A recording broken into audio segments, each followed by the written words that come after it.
What is this project I'm doing? Well, as you can see, I just got my DMSO from United States, which contains 70% DMSO, 30% distilled water. I'm diluting it in half, and it's in this green bottle. But before I do any of this stuff, I'm going to be adding some, I already added, this is mint oil. I'm adding a few drops of mint oil, or peppermint oil to the water solution here. What I have here is a stirring bar of a beaker of water, and I'm adding a small amount of this solution. I'll have to zoom in a little bit hard to see. You can put peppermint, other stuff. I'm putting peppermint oil in to enhance the effectiveness. Just a few drops like that will do. Now, before I even continue, I can really smell the mint smell on that. I'm really gonna put in, this is copper nanoparticles. It's just ultra pure copper nanoparticles. I do not recommend doing this without just using your own nanoparticles, because if you do, you could risk poisoning yourself. These are ultra pure, tested in the lab nanoparticles. So we need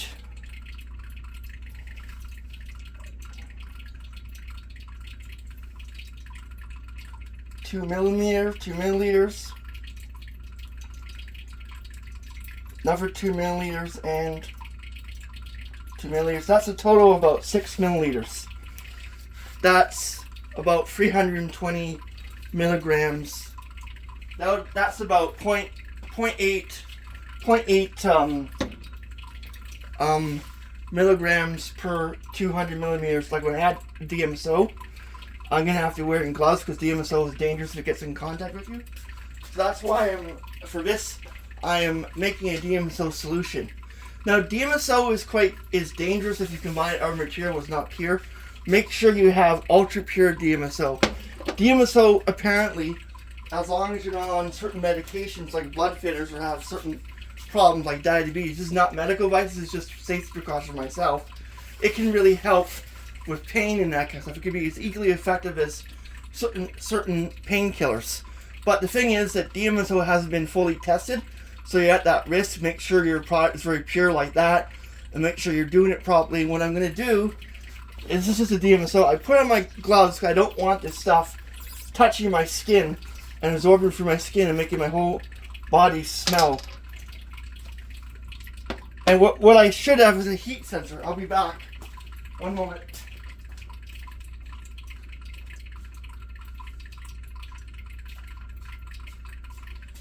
Adding DMSO to water is a little bit exothermic, so you gotta be quite careful the way you do it. 21.5 degrees Celsius, although the air is reading about 14.5.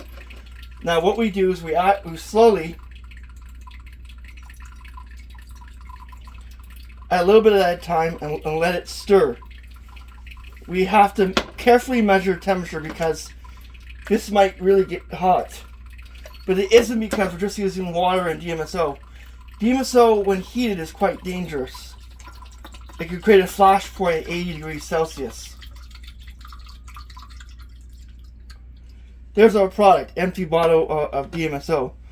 And then we have 100 milliliters, and the thing is stirring. But what we have here, I can still smell the methanol solution. We have water, a bit of this eye wash, which contains salt and preservatives that aren't really harmful for you.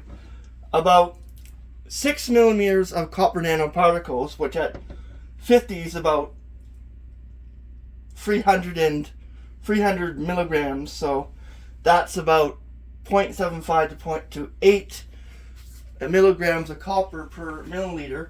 The thing is, with copper nanoparticles, our article cites that you should not go past 2 milligrams per day of copper nanoparticles.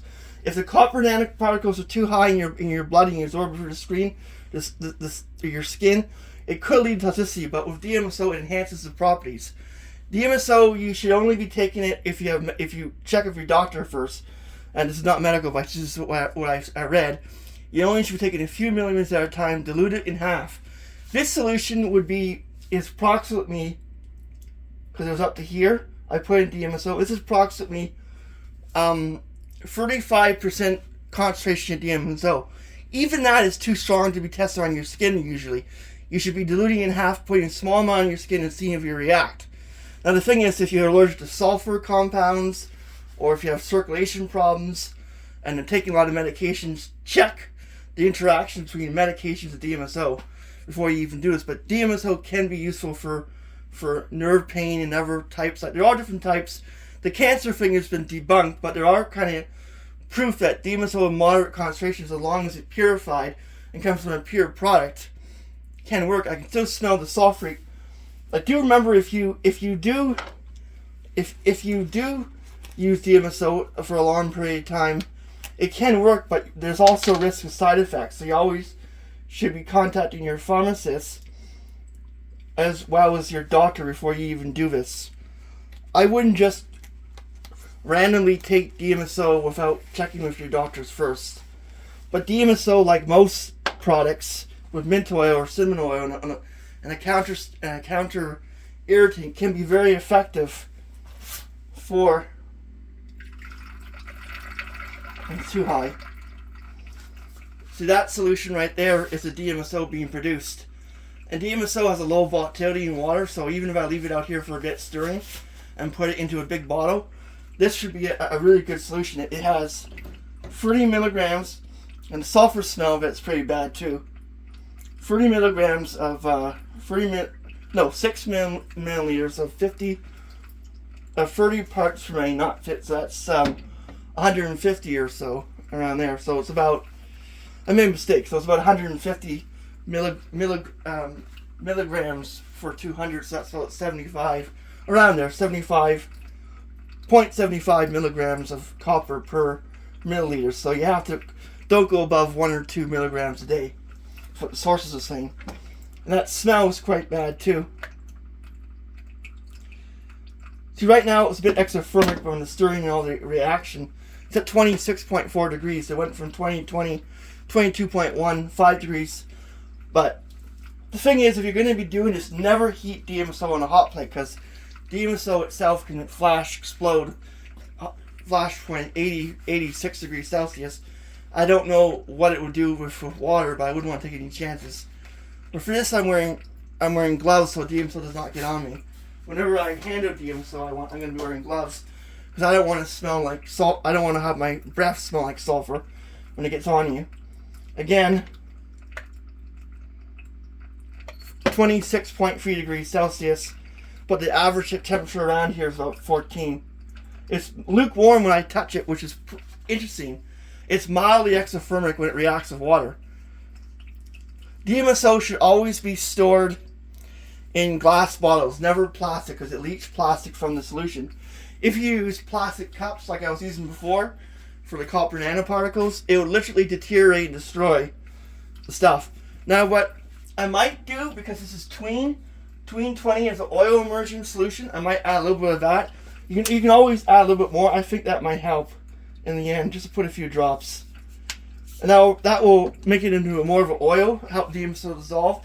It also helps protect against bacteria fungus that might be present in the air, but it's very unlikely that will occur. If you do it properly and you have a really safe and good area, you can use DMSO properly with clean beakers and a stirring device, like a live fish stirring device.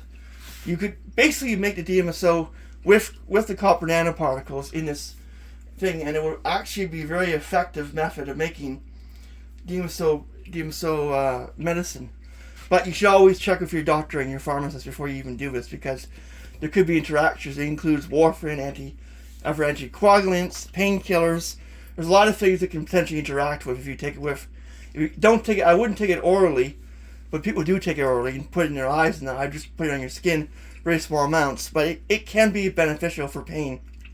That's what I heard. I don't know if I'll test it for my hands, because I don't know what kind of interaction it would have with my medication, but it might be something that you could consider if you look into it. Always do your external research before even trying this. Thanks for watching. Chan out.